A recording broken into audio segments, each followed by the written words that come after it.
Hey everybody, ChaoticMeatball here, and welcome back to yet another Pokemon Challenge video. I know last week I said that I'd be doing Pokemon Emerald Kaizo, so let's get right into it. I decided to attempt to beat the game with only Grass-type Pokemon, since that gives me a lot of sub-types and options for taking things down, but it's still weak to a lot of things like Bug, Fire, Flying, Poison, and Ice. Emerald Kaizo is also a bit crazy because of the fact that you can't get EVs, meaning our team stats are never going to have an advantage over an opponent. However, let's get into the rules before we get into the run itself. Rule number 1, I can only use Pokemon that are part Grass type. If they have a subtype, that's perfectly okay. Rule number 2, no items in battle, held items, and Pokeballs are allowed.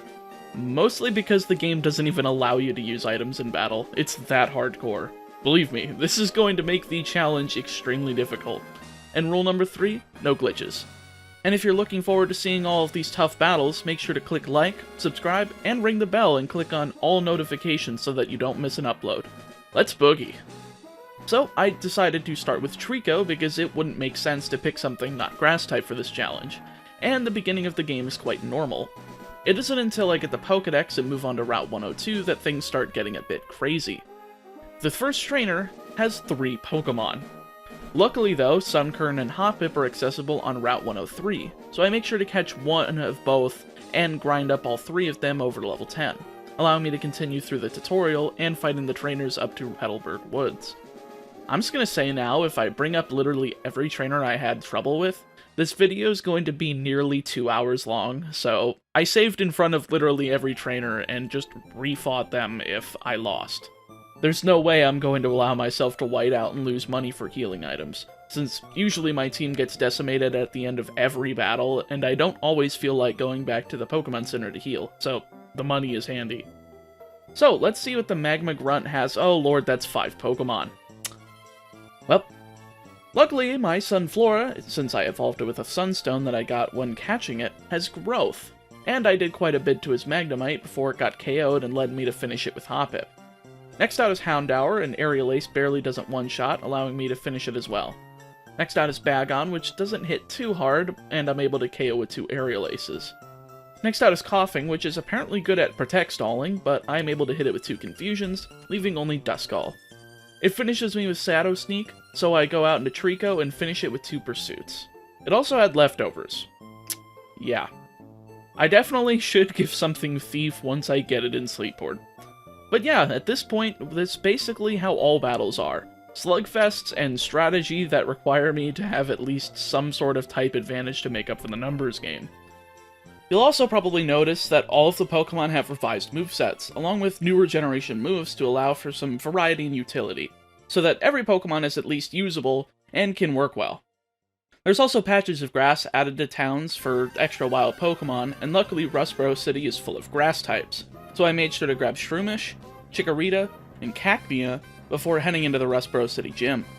It's supposed to be a rock-type gym, but for some reason one of the trainers has a Yanma that just obliterated my team, aside from Sunflora since it's bulky enough to withstand some attacks. It's kind of crazy how many extra trainers that are added to wear you down, though you can heal in between each one, and how all of them are strategically placed so that they're all required, especially for people that are desperate to just get on with the game. Anyway, it's time for Roxanna herself. She has a whopping full team, hence why I've already stacked myself, because believe me, it's better off this way. She leads with Nosepass as I lead with Shroomish, using Mud Slap in order to lower accuracy, since I want to send in Sunflora and sweep. Sadly, she has Self-Destruct, KOing both herself and me. I send in Skiploom now that it's evolved as she goes into Relicanth. I figured I'd one-shot with my level difference and quad effectiveness with Mega Drain, but she uses Yawn to put me to sleep, now that the move has been buffed to put you to sleep immediately instead of the turn after. It's taken down as I go into Trico to finish it with 2 Absorbs since she misses with Yawn, leading to Lily. It's part Grass type itself, so I really can't hit it for super effective damage, so I just sack off Chikorita for a clean switch over to Sunflora, going for Growth as I get hit with Sludge Bomb twice, going for Synthesis twice, though I'm poisoned now, so now it's just a war of attrition. I'm finally able to get off 2 Mega Drains to take it down, even though the Citrus Berry activated, allowing for her to go into Anorith, outspeeding and KOing with X-Scissor. Yeah, I'm clearly not ready for this gym yet if I have the type advantage and I'm still losing. So I decided to go ahead and grind on Wild Kabuto and Omanyte on Route 115 thanks to getting the Old Rod early. They're both quad weak to grass types and are high enough level to be worth grinding on and get decent EXP. Boy, I wonder how crazy a Professor Oak's challenge in this game would work. I'm sure it would be absolutely just ungodly unbearable. Anyway, after grinding everyone up to level 16, it's time to rematch. She leads with Nose Pass as I go for Grovyle, using Vine Whip and Double Kick before a Citrus Berry activated and it KO'd me with Thunder Wave and Attract Block. Yeah, that's what we're dealing with here. She also KO'd my Skiploom thanks to a Self-Destruct. Next out is Lileep, so I just tried my strategy with Sunflora, luckily not getting poisoned this time. Anorith still KO'd in one shot after outspeeding, along with Cacnea and Shroomish. And Chikorita. What the heck? I'm over-leveled compared to her. Alright, if we're being real here, I had to be around level 20 to defeat her, and allow me to continue on with the story. Avoiding Brawly so that I could over-level compared to him, since Lord knows I need some actually easy fights in this game. The next important fight, though, is the second one against May, and she's not actually too terrible after a few attempts. She leads with a Minun as I go for Sunflora, avoiding a Thunder Wave with a Cherry Berry, getting some stat boosts with Growth, before getting hit with a second one, though I do KO in one shot, leading to Wartortle. It gets a few attacks off before I one-shot it, leading to Pidgeotto, which got off an Aerial Ace before I KO'd it with Sludge Bomb, finally getting picked off by her Nidorina. I sent out Cacnea and went for Stand Attack, getting one shot, leading to Jumpluff now that I have evolved Skiploom. I paralyzed it with Stun Spore, going for Confusion for a third of damage, hitting another two of them before Jumpluff went down to Poison, leading to Combusken. This thing sucks, but this attempt I managed to crit it with Sludge Bomb, allowing me to get to her final Pokemon, Bayleaf. Of course, Sludge Bomb is a one-shot, winning me the fight. I love fun fights like that. Fun, but still winnable. This allows me to get to Mauville City, but Lord knows I don't need to fight Watson yet. So I fought the trainers on the west side of Route 118, moving on to the battle with Wally. Oh, looks like they didn't really change much about this fight since he only has Ralts, but it's literally level 70. Why? It also doesn't have any attacking moves, so it just destroys itself by using Pain Split, allowing me to just spam Flash and get it to miss everything, allowing me to just spam Vine Whip to KO with Grovyle. I'm glad I only needed one Pokemon, though that's kind of wild that we're fighting something that's level 70 before the third gym. I guess this game has earned the name of Kaizo for a reason. After wiping out the trainers on Route 117, in the Rust Turf Tunnel, and on the southern part of Route 111, I finally had the courage to go into the gym itself, since, well, there's no other trainers for me to fight, and I need that badge to use Rock Smash. Before that, though, I used the Move Tutor in the Pokemon Center to teach my Meganium X-Scissor. I'm sure that'll come in handy for the future of type coverage. Anyway, Watson time. He leads with a Jolteon as I go for Cacturn, using Feint Attack 3 times to get the KO. I get paralyzed, but that's okay, I'm up 6-5. Next out is Lantern, so I switch for Meganium, getting paralyzed but KOing in 3 shots, enduring the Ice Beams that I know the other members of my team would have a hard time with. Next out is Ampharos, so I go for Sludge Bomb, poisoning and nearly KOing in 2 shots, so I finish it with Mach Punch, leading to Electabuzz. I stay in, since I figured it's just gonna go down, and it does, leading me to go back into Cacturn. I tried going for Feint Attack, but it goes down to a Fire Punch, so I send in Meganium, barely not KOing 2 Body Slams before it goes down. I send in Grovyle to snipe the KO with Quick Attack, leading to Manectric, who just so happens to have Flamethrower. Well, I survive and land a Magical Leaf and Quick Attack before going down and going into Jumpluff, allowing me to finish it with Giga Drain. Last out is Raichu, which I paralyzed with Stun Spore to put us on an equal footing. I barely missed the KO due to being paralyzed at the last moment, leading to my final Pokemon, Sunflora. It's not paralyzed though, allowing me to land one last Sludge Bomb for the victory. That was also a pretty fun battle, and I somehow won on my first attempt. I'm pretty happy with that. Only a few more trainers, and it's time to fight Flannery. Sadly though, as most people who have played Gen 3 know, Flannery uses fire types. So guess what? I went back down to Route 114 and grabbed myself a Lombre. I need a water type, and this is the only grass type with a water subtype. It has Hydro Pump, which is perfect. This game also gives 5 PP moves the PP Max treatment and gives them 8 PP, so it's much easier for me to win. Flannery leads with Ninetales as I go for Ludicolo, having evolved it with a Water Stone, so I go with Hydro Pump. But sadly, this gym has the sun set up immediately, which is kind of interesting. but it means I can't one-shot, so I get hit, finishing it with a Bubble Beam. Next out is Charizard, so I go for Cacturn to use Thunder Punch, but it was one-shot, so I just went back to Ludicolo for that Hydro Bump Bubble Beam combo, leading to Blaziken. So I send out Jumpluff to do over half with Aerial Ace, but it's one-shot. I went out into Ludicolo again to finish it with Bubble Beam, so 3 down, 3 to go. Next out is Arcanine, so I went for Hydro Pump, but it's finally taken out with Heat Wave, so I went into Sceptile in an attempt to finish it with Dragon Claw, leading to Cast-Form. It changes form immediately, so I go for a Dragon Claw before being one-shot, so I go into Breloom with an attempt to KO with Sky Uppercut. It goes down though, so I only have Meganium. Luckily though, I have Body Slam, so I managed to KO in 2 attacks, leading to Typhlosion. I outspeed the Typhlosion, hitting Body Slam and paralyzing, though she has a Lumberry, but I managed to paralyze again, with her stun for the turn, allowing me to finish the Typhlosion off for a really close win. There's no getting closer here. 20 HP on my last Pokemon, and getting those lucky paralysis chances. Yeah, there's nothing better than that. So, it's time for Norman. I took out Brawly with a sweep. I don't know where the footage went, but I have the badge, so it was easy at my current level, so you're not really missing much. Here's hoping that I can get through Norman with Breloom, though I don't think it'll be that easy. Especially since this battle has been changed from a single battle to a double battle. So there's a lot more to worry about, especially when he leads with both Slacking and Espeon. I lead with both Breloom and Ludicolo, and this Espeon has Skill Swap. Yeah, that means the Slacking doesn't have Truant anymore. Slacking one-shots Ludicolo with Hyper Beam, and since Espeon used Skill Swap, both of his Pokemon aren't able to attack this next turn, because of Truant and Recharge, so I take advantage and KO Slacking with a Sky Uppercut, and Espeon receives some massive damage thanks to Feint Attack. Norman swaps in Swellow using Sky Attack, which is now a one-turn move that does recoil instead of charging, so kinda like Brave Bird, to KO Breloom, so I go out into Sceptile. Sadly though, Espeon gets the skill swap off, but it's down leading to Kangaskhan. I nearly one-shot Swellow with Dragon Claw, but it takes out Cacturn, KOing itself and leading to Tauros. So I send in Meganium to tank both of them. I double target the Tauros with Dragon Claw at Body Slam, with Meganium getting hit with Body Slam and Sceptile with Crush Claw, so I just KO with another Dragon Claw leading to Snorlax. But Kangaskhan targets Meganium with Crush Claw, which by the way has been turned into a 100 power normal move, which is insane. Sceptile lives another one, landing a Flash on Snorlax, and my team is just falling fast. I'm flashing Snorlax so that it won't be able to do anything, but it's using Curse, so I need to incapacitate it quickly. I try to put Kangaskhan to sleep, but of course it has a Lumberry and takes out Sceptile, leading this battle to be 1-on-2. I went for Sleep Powder again, getting it off as Snorlax just keeps using Curse, so I figured I'd use Confusion on Kangaskhan, getting the lucky Confusion off as I put him back to sleep next turn.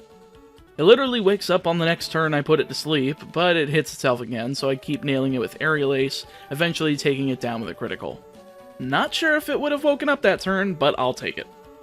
I just kept going for Confusion in a hope to confuse Snorlax and get it to hit itself with the massive physical attack it now has thanks to Curse, but I'm unable to do much substantial damage because it has leftovers. It's literally a back and forth, with me getting a few crits that really didn't matter in the grand scheme of things. Trying to confuse it was just not bearing any fruit since I had already drained most of that luck on Kangaskhan. But I didn't move away from it, finally getting it confused once, but of course it snaps out on the second turn that it was confused and not hitting itself. So it was just a big ol' back, forth, hit, bam, bam, bam, and bam, bam, until I finally got it to work. It's just that easy. It's not, I mean, it wasn't easy, it was hard, but it was also easy. I'm going insane. I got Surf, allowing me to give it to Ludicolo and head towards the eastern half of Hoenn, where there's even more battles to be had, the first of which that's notable is against Shelly of Team Aqua in the Weather Institute. She's actually a really good battler here, which is a nice change. She leads with Milotic, so I go for Sky Uppercut since I know she has Mirror Coat. Then I go for Giga Drain to finish it, getting hit with a massive Ice Beam before she goes down. Next out is Lapras, so I stayed in and went for the Sky Uppercut, one-shotting, leading to Hypno. So I switched out into Cacturn, going for Feint Attack for over half, as she used Hypnosis, KOing after 2 Signal Beams. Not surprised, but again, I hate how much these guys have for coverage. I sent out Sceptile to finish it off, but Dragon Claw did a lot less than I expected, allowing her Hypno to hit me with 2 Fire Punches before going down. Next out is Shuckle, and oh god, this thing sucks. It's a Toxic Staller, having both Protect and Double Team to protect itself from losing and to prevent you from winning. But Toxic missed on Ludicolo, allowing me to finish it with 2 Hydro Pumps. That was her scariest Pokemon for sure, and mostly what I lost against in my failed attempts. Next out is Medicham, and it goes for Fake Out, but is almost one-shot by a Hydro Pump, going down to a Bullet Seed, leaving just her Dragonite. Frick. Well, I used Nature Power, turning into Swift and doing minimal damage before going down, so I went into Jumpluff. She paralyzed me, but I managed to put her to sleep and switch safely into Meganium, allowing me to finish it with 3 Body Slams for the win. I'm actually shocked that Dragonite was that easily handled. I was worried that it was going to blast my team all the way forward in time until the HGSS Professor Oak's challenge came out, but I'm happy with the results. I heal at the bed, and immediately after, there's a battle with May. She leads with a Raichu, which goes for Thunder, doing a bit under half as I go for Sky Uppercut, getting the one-shot as she sends out Clefable. I stay in and hit another Sky Uppercut for the one-shot, leading to Blastoise. I'm also super effective against that, so I go for Giga Drain, but it outspeeds, nailing Breloom with an Ice Beam, KOing and allowing me to go into Meganium. It's Bulk Incarnate, so I'm barely not able to KO with a few Magical Leafs as it gets taken out by Mirror Coat, allowing me to clean up the KO with Jumpluff. Next out is Nidoqueen, so I switch for Ludicolo, nailing a rain-boosted Hydro Pump for the one-shot, leaving just her Meganium. Has Ancient Power, but she doesn't get the boost, so I'm able to tank 3 of them with Cacturn, allowing me to barely not KO as she hits a 4th one, so Jumpluff comes back out to clean up the victory with an Aerial Ace. Awesome! That battle was not as hard as I thought it would be. Straight ahead though is Fortree City, but I'm not too keen on challenging Winona just yet. So I moved on to Route 121 so that I could go ahead and get the EXP, though I can't get into Lilycove yet. So I moved back to take on the trainers in Mount Pyre, as well as the Magma Hideout in the Jagged Pass, where I've got yet another battle with Maxie. He's insanely strong, and has some crazy Pokemon, so I had to grind to nearly level 70, but it was worth it to make sure I could defeat him relatively well. Maxie leads with Tyranitar as I lead with Breloom, outspeeding and nailing a Brick Break for the one-shot, even through Intimidate. Next up is Flygon, so I swapped for Sceptile, going for Dragon Claw and getting a crit to take it out. I swapped for Ludicolo as he sent in Gengar. Luckily Ludicolo has Nature Power, and in this environment it turns into Shadow Ball. So Ludicolo endured 2 Fire Punches, allowing for it to take out Gengar with only 13 HP remaining. I swapped for Meganium as Maxie went in for Arcanine, but it got burned, so Body Slam barely did anything. But it did Paralyze, getting rid of his Lumberry, allowing me to put it to sleep and swap for Ludicolo, allowing me to KO with Surf and Hydro Pump. Next out is Exeggutor, so I thought about it, staying in, but it takes Ludicolo out. So I go out into Jumpluff and hit it with 2 Aerial Aces, the last of which being a crit, allowing Jumpluff to survive since Hidden Power did a lot of damage.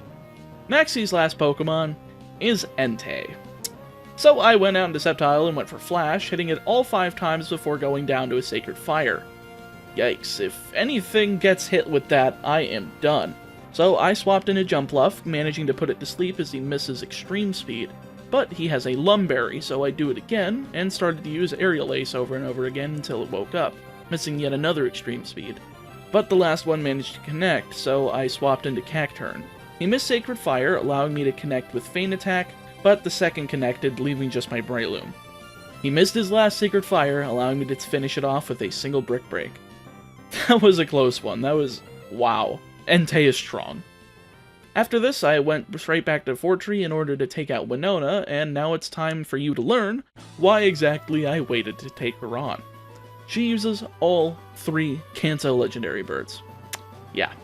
She leads with Zapdos and Aerodactyl, as I start with Ludicolo and Cacturn, going for Hydro Pump on Aerodactyl for a one-shot, with her sending in Articuno. And in turn, Ludicolo gets one-shot by Sky Attack from Zapdos. So I went into Meganium and hit Zapdos with a Feint Attack, doing over half as I finish it with Body Slam. Articuno goes for Ice Beam to KO Cacturn, so I swap into Sceptile. I use Dragon Claw to barely not KO Flygon and Body Slam on Articuno, so I just finished Flygon with another Dragon Claw, with Articuno barely surviving a Body Slam and hitting Sky Attack for the KO on Meganium. I send in Jumpluff as she sends in Crobat, so I finish Articuno with Dragon Claw and attempt to put Crobat to sleep. But it has a Lumberry, so now I have to do it again next turn, allowing Moltres to finish it and make me send in Breloom. It's 2-on-2 now, so I just doubled up on Moltres, but it KO'd itself, taking recoil damage after using Overheat on Breloom. Luckily, Crobat stayed asleep, allowing me to finish it off with 2 more Dragon Claws. And I was 15 levels above, yet it still came down to the wire. Craziness.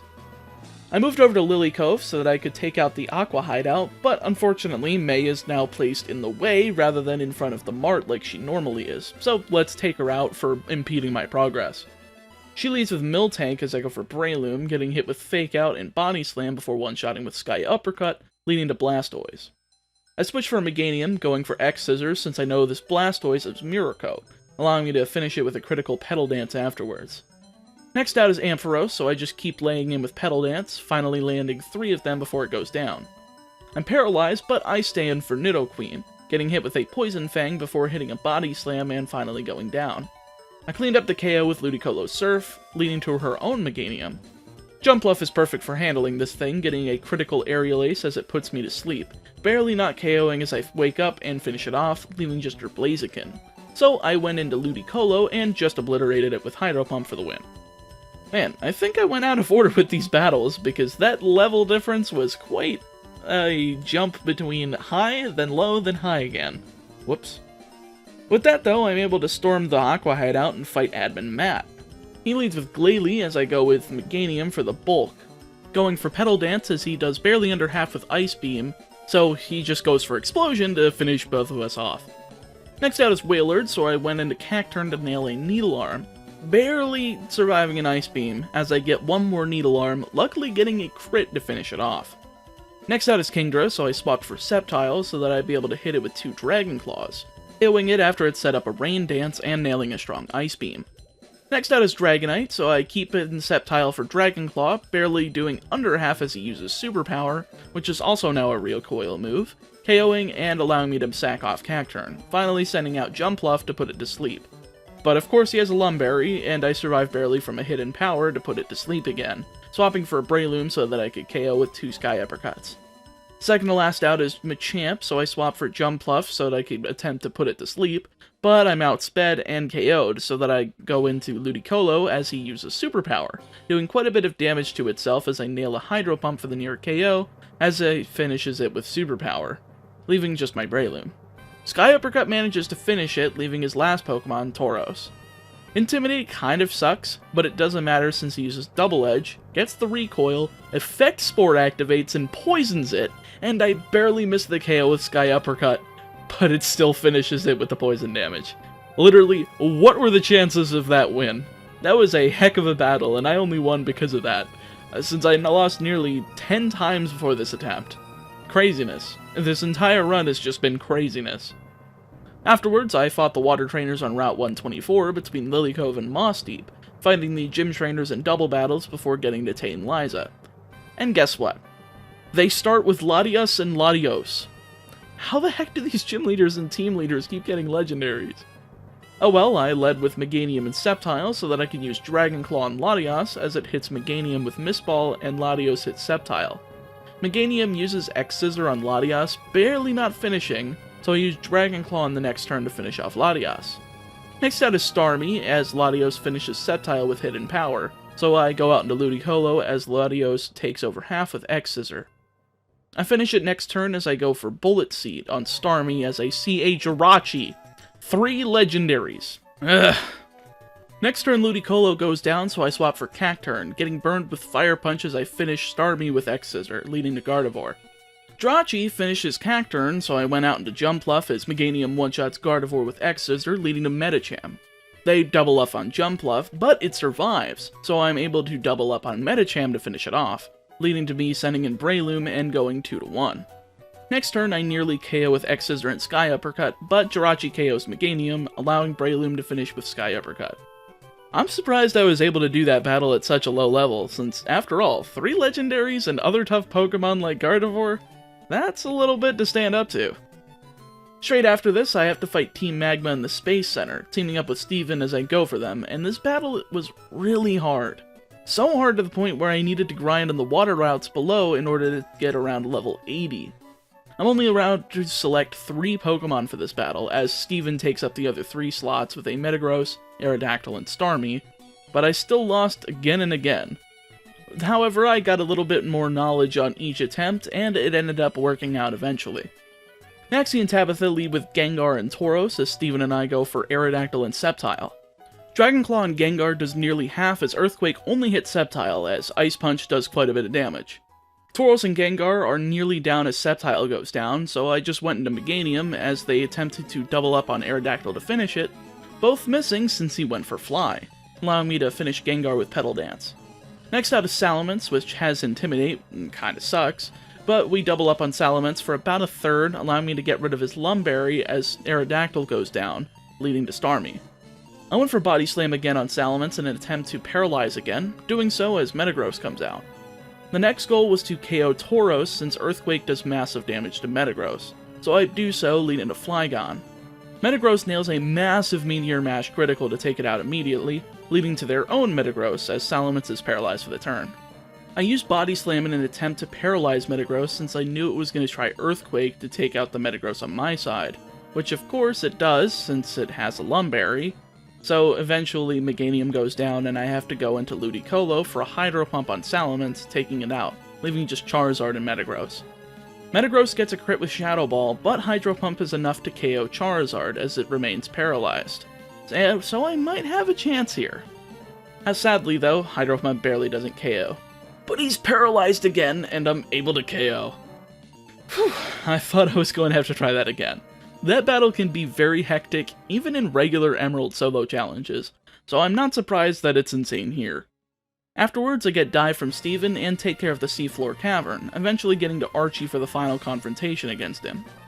In an effort to not make this video nearly 50 minutes long, I just over-leveled a bit for this fight just so I could continue through the Rayquaza event, getting myself to the last gym. Huh, well this sure is interesting. It's raining inside of the gym, and the regular trainers are now replacing the stones that are normally on the ice puzzles. Man, this guy really likes giving you mandatory trainers and making Qwilfish explode? Huh. And wow, I guess this is another double battle, since both Wallace and Juan are here. This is actually a completely blind playthrough, and I was stunned when I saw both of them here. I thought I knew what to expect, but I guess not anymore. Oh, never mind. Wallace is just sitting here, and Juan just wants a double battle. Weird. Juan leads with Kingdra and Lapras, as I lead with Sceptile and Cacturne, going for Dragon Claw and one-shotting Kingdra with a crit as Cacturne barely misses a one-shot with Needle Arm, leading to Sceptile getting taken down by them doubling up with Ice Beam. I sent out Meganium to finish off Lapras as it replaced with Vaporeon, as Cacturne took out Lantern with a one-shot Needle Arm, replacing it with Castform. I used Petal Dance on Castform and Needle Arm on Vaporeon, one-shotting Castform and barely not KOing Vaporeon, as he sends out Ludicolo.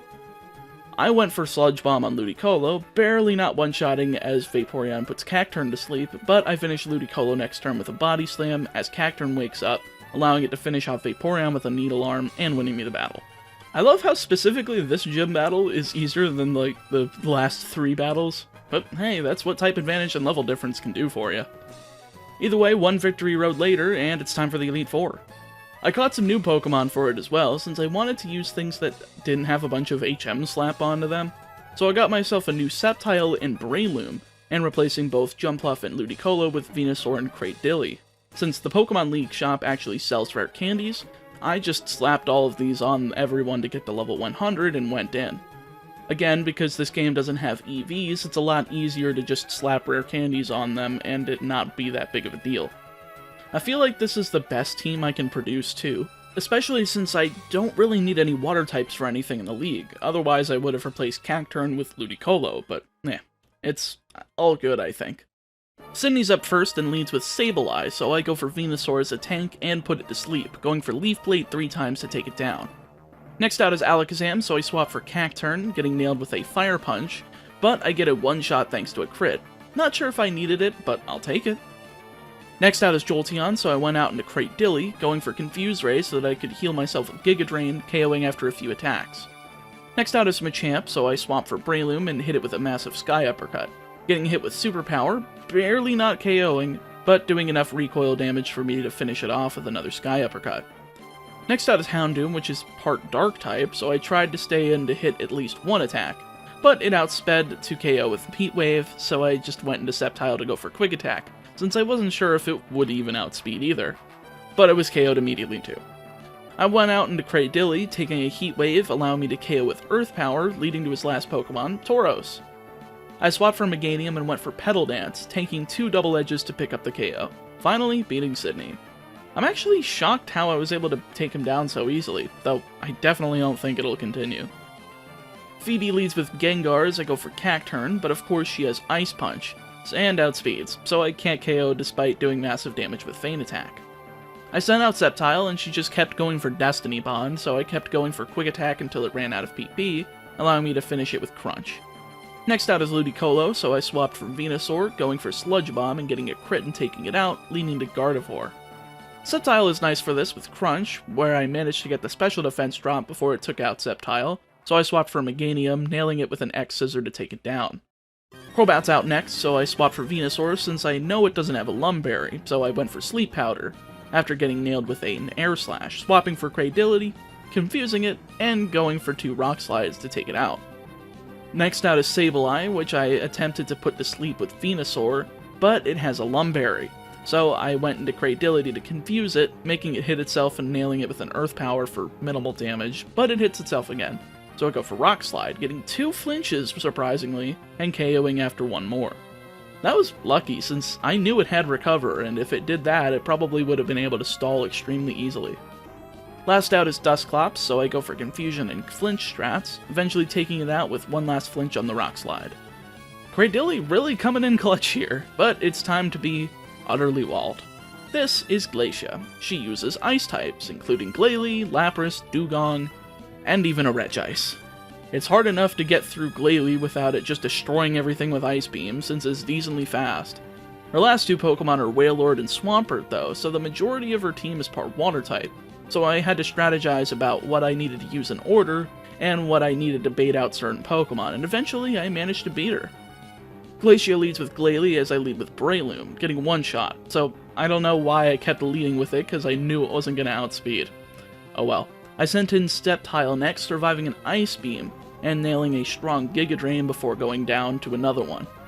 I sent out Meganium next, finishing it off with Petal Dance, thankfully because she used Spikes instead of Ice Beam.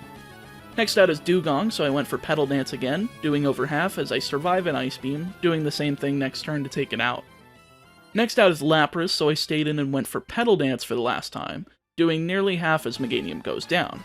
I sent out Cradilly next, using Giga Drain and missing the KO, but he goes for Ice Shard. Barely, and I mean barely not KOing and allowing me to finish it with another Giga Drain. Next out is Regice, and I needed to take this thing out pronto, or else it would just destroy me. I sent in Venusaur using Sleep Powder twice since it had a Lumberry to put it to sleep long enough to KO with 3 Leaf Blades, the last of which was a critical hit. Second to last is Wailord, so I went for Headbutt, getting 3 flinches before going for a Leaf Blade to KO. Man, if I didn't get those, I would be absolutely done for. Last out is Swampert, which outspeeds and nails Earthquake, but luckily my last Pokemon Cacturn dodges a Yawn and KOs with Needle Arm. Jeez, that battle was wild. However, if you thought that Glalie and Glacier in herself was a brick wall, Drake is a wall made of 10 feet thick titanium, like, boom, wall, million pounds, the impossible grind. I tried literally 150 times, and I couldn't beat him with the current rules. The furthest I got was his 5th Pokemon, Dragonite, but that required me to get through a Latios, Kingdra, a Salamence, and Tyranitar, all of which were insanely difficult to take on at level 100, had great held items, and just had all of the coverage and moves to take down my grass types, without allowing me to outspeed and survive attacks. Unfortunately, because of that, challenge ends here in failure. You're seeing my current furthest attempt, and I tried numerous times and numerous sessions actually, since I recorded this about a month ago. I thought if I tried stepping away and coming back to it that the strategy would possibly come through, but it never did. It just ended up being too difficult and not enough stats and moves for me to diversify and KO things. I could have tried a few other Pokemon like Sunflora, Tropius, or anything else. I'm not even sure if Celebi was catchable by this point. If so, I probably would have grabbed 1 or 2 of those. But even if I was gonna say use Sunflora, which was one of the fastest Pokemon here, to set up 5 growths after using both Cacturne and Sceptile to use Sand Attack and Flash, it would still be up to ridiculous luck. This is kind of disappointing, but I'm not surprised. It's Emerald Kaizo. You can't expect to beat the best unless you bring the best. Either way, next week we'll be getting to literally my most requested video I've ever had. And that is the Heart Gold and Soul Silver Professor Oak's challenge. See you next week. Thank you guys so much for watching the video. I hope you enjoyed it. If you really enjoyed it and want to help me support making more content like this, definitely check out my Patreon page where you'll get access to videos the day before everybody else, private hangouts, and so much more. Or you can become a member of the channel and get a few emotes for use in streams here on YouTube. Either way, thanks for watching, make sure to like and subscribe, stay safe, stay healthy, and I'll see you guys with that POC.